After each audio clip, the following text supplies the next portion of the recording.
Bonjour à tous et bienvenue sur ma chaîne. Aujourd'hui, je vous propose de vous raconter une histoire française. Aujourd'hui, je vous raconte l'histoire de Lydia Guardo. Lydia Guardo, c'est une jeune femme qui a été séquestrée, violée, torturée durant 28 ans par son père. Avec la complicité de sa belle-mère, son père lui fera 6 enfants. Le calvaire de Lydia ne s'arrêtera qu'à la mort de celui-ci. Donc je vous invite à vous installer confortablement parce que l'histoire de Lydia Guardo commence maintenant.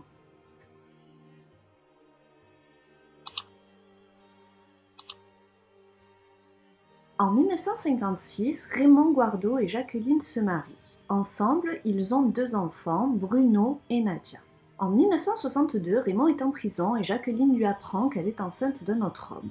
Le 13 novembre 1962, Lydia naît à Maison-Alfort.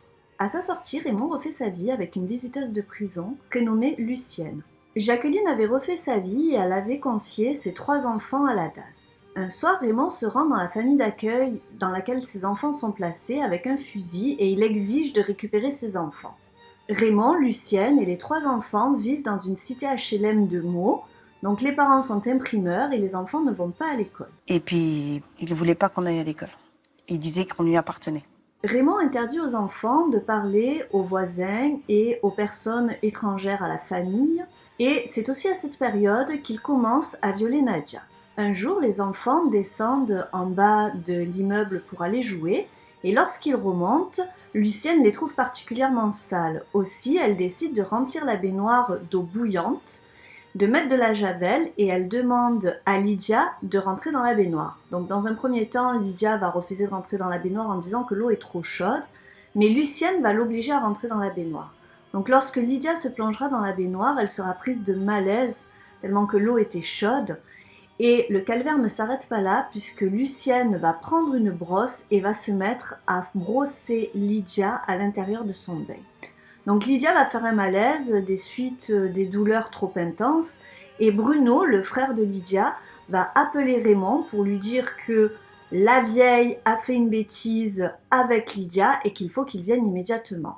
Donc Raymond arrive, il récupère Lydia, il la place sur un drap blanc et là, il va décider de mettre de l'huile sur ses blessures. Alors en fait, l'huile sur les blessures, ça ne va qu'aggraver l'état de Lydia. Donc Lydia sera emmenée à l'hôpital et Raymond dira au personnel soignant que Lydia s'est brûlée accidentellement dans son bain et il tiendra pour responsable l'office HLM auquel il fera un procès et demandera des dommages et intérêts en disant qu'il y a eu un dysfonctionnement dans la tuyauterie et que sa fille s'est brûlée à cause d'eux. Donc Lydia restera 3 mois à l'hôpital, elle est gravement brûlée, elle est brûlée au 3e degré et elle va, suite à ses blessures, devoir subir de nombreuses greffes de peau. Donc il faut savoir qu'à un moment donné, le personnel soignant va s'adresser à Raymond et va demander à Raymond de donner un petit peu de sa peau pour pouvoir greffer Lydia.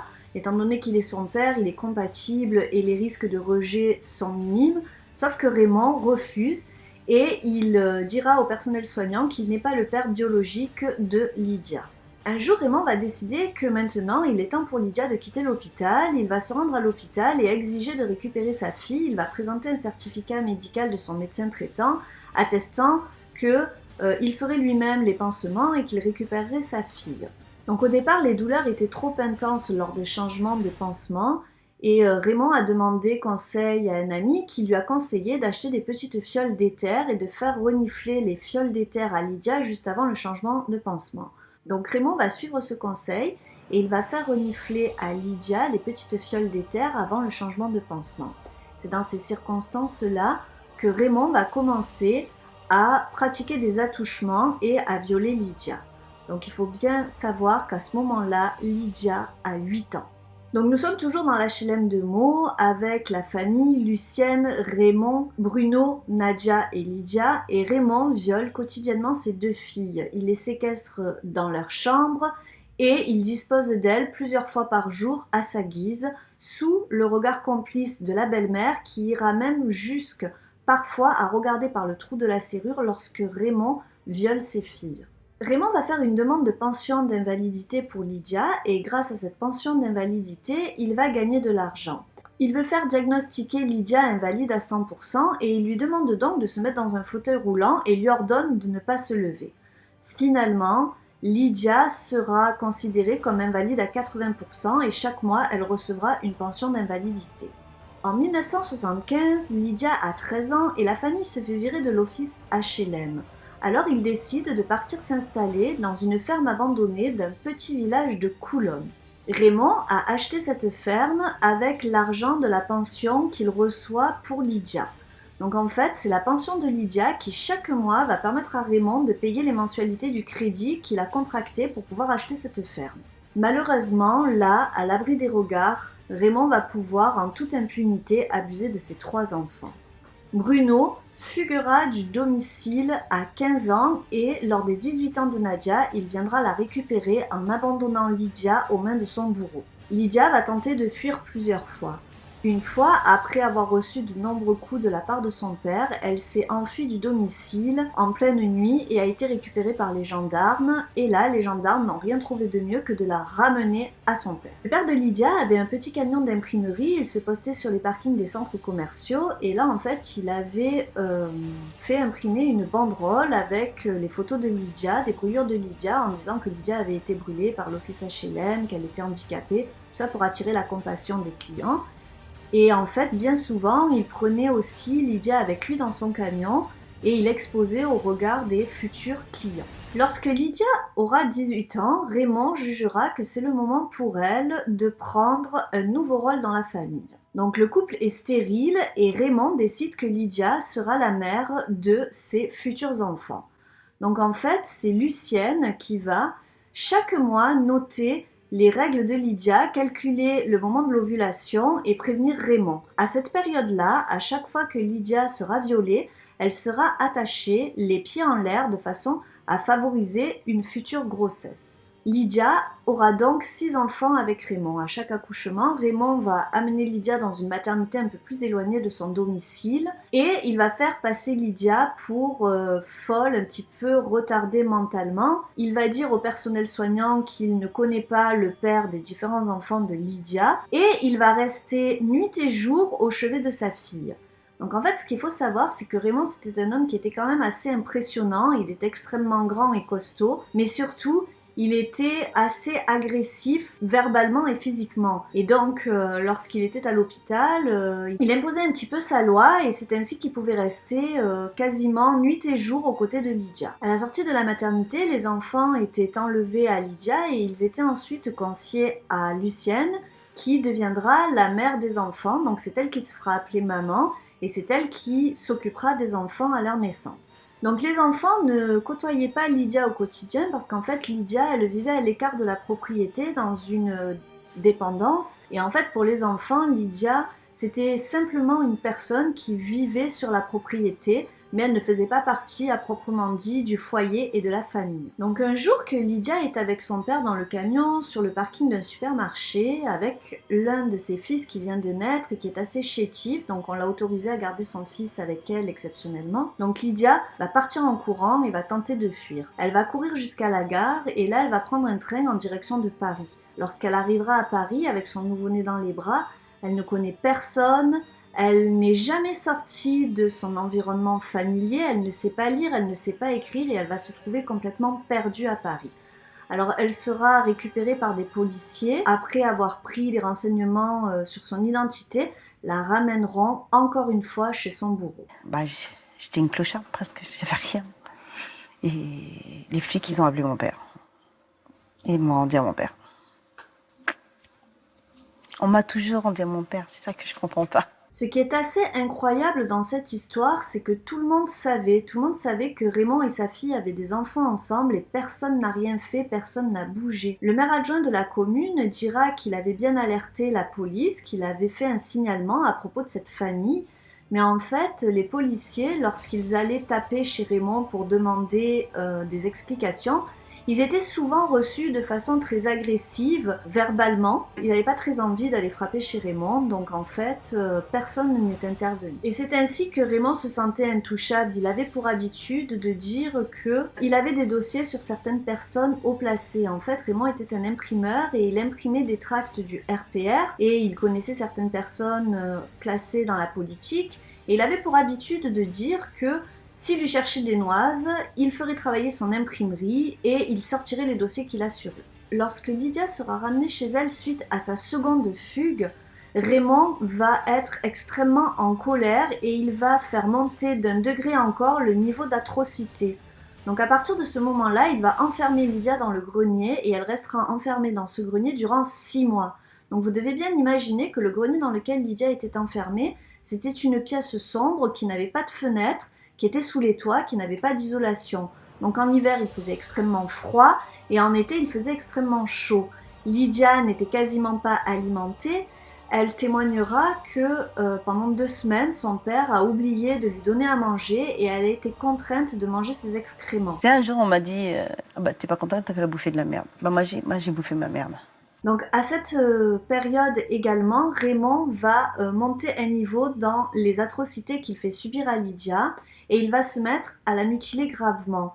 Donc il va la brûler avec de l'acide à différents endroits de son corps. Une fois, il m'avait tellement tapé très très très fort. Je ne savais même pas si j'allais me vivre. Le lendemain, il m'avait acheté un petit chien. Et c'est marrant parce que c'est mon petit loup que j'ai vu là-bas qui m'a guéri ma cicatrice, qui me faisait... Il me léchait les plaies et ma brûlure a guérissé. Et pourtant, c'était profond. Mais il va aussi commencer à la violer, d'abord avec des ustensiles de cuisine, puis après avec des outils de bricolage. Donc en fait, Lydia, plus tard, elle écrira un livre pour raconter son histoire. Elle va écrire ce livre en collaboration avec un journaliste et ce livre s'intitule « Le silence des autres ». Donc Lydia va raconter son histoire au journaliste qui mettra en mots son histoire pour en faire un livre. Et en fait, Lydia dira que lorsqu'elle racontait les sévices qu'elle avait subis au journaliste, elle n'a pas donné tous les détails parce qu'en fait, elle s'est rendue compte que le journaliste, il avait déjà du mal à supporter ce qu'elle lui disait et elle a jugé que c'était pas nécessaire à ce moment-là d'en rajouter plus dans le sordide. Donc ça nous laisse imaginer le niveau d'atrocité que Lydia a subi dans son grenier. En 1999, Raymond meurt des suites de son diabète. Avant de mourir, il avait fait jurer à sa fille qu'au moment de sa mort, elle devrait se suicider avec tous ses enfants. Donc il avait même acheté une camionnette 7 places et il lui avait dit « Lorsque je serai mort, tu prendras les enfants, vous aurez un accident et vous vous suiciderez collectivement ». Donc il faut savoir que Lydia, à la mort de son père, elle a tenté de se suicider avec ses enfants, mais elle a échoué. Ce qui nous montre bien l'emprise psychologique dans laquelle elle était à ce moment-là. À la mort de son père, Lydia va continuer à habiter dans la ferme familiale pendant que sa belle-mère et ses enfants vivent toujours dans le foyer principal. Un soir, avec une amie, elles vont sortir en boîte de nuit après la mort de son père et Lydia va rencontrer un homme, Sylvain Skirlo. Donc en fait, cette rencontre va bouleverser sa vie. Donc très rapidement, Sylvain et Lydia vont commencer à avoir une histoire d'amour et Sylvain va être amené à se rendre au domicile de Lydia. Lydia l'avait prévenu qu'elle avait 6 enfants et lorsque Sylvain va arriver dans cette maison, il va se rendre compte qu'il y a une ambiance assez particulière dans cette maison. Il comprend pas très bien pourquoi Lydia vit à l'écart des autres membres de la famille et pourquoi les enfants appellent la grand-mère maman et Lydia par le prénom. Donc il va aller voir Lydia, il va lui dire « Mais Lydia, enfin je comprends pas, qu'est-ce qui se passe, c'est pas normal, pourquoi tu es à l'écart ?» Et c'est là que Lydia va se confier et va lui raconter toute son histoire. Donc Sylvain, un matin, va décider de rentrer dans la maison familiale, il va se rendre dans la chambre de Lucienne, et là il va trouver Lucienne dans son lit avec l'un des enfants de Lydia. Elle était en train de lui faire subir des attouchements. Il va attraper Lucienne et la virer de la maison. Lydia et Sylvain raconteront toute la vérité aux enfants qui seront extrêmement choqués de toutes ces révélations. Donc il faut savoir que tous les enfants de Lydia ont été abusés et maltraités par le couple Raymond et Lucienne. Donc lorsque les enfants apprendront la vérité, ils se rendront sur la tombe de Raymond et ils profaneront la tombe de Raymond. Accompagnée de Sylvain, avec qui elle aura 2 autres enfants, les 2 seuls enfants qui ne sont pas nés d'un viol, Lydia va entreprendre une action en justice contre Lucienne. Lucienne sera condamnée à 3 ans de prison avec sursis et 15 000 € d'amende. Donc je trouve que c'est quand même une peine assez clémente quand on sait que c'est Lucienne qui a la première fois mutilé Lydia en la mettant dans la baignoire et en la brossant. Et quand on sait que Lucienne, durant toutes ces années, a été vraiment la complice de Raymond. Aujourd'hui, Lydia vit toujours avec Sylvain. Elle tente chaque jour de se reconstruire peu à peu. Donc, ce qui frappe lorsqu'on voit des interviews de Lydia, c'est vraiment la bonne humeur et l'optimisme qui l'habite.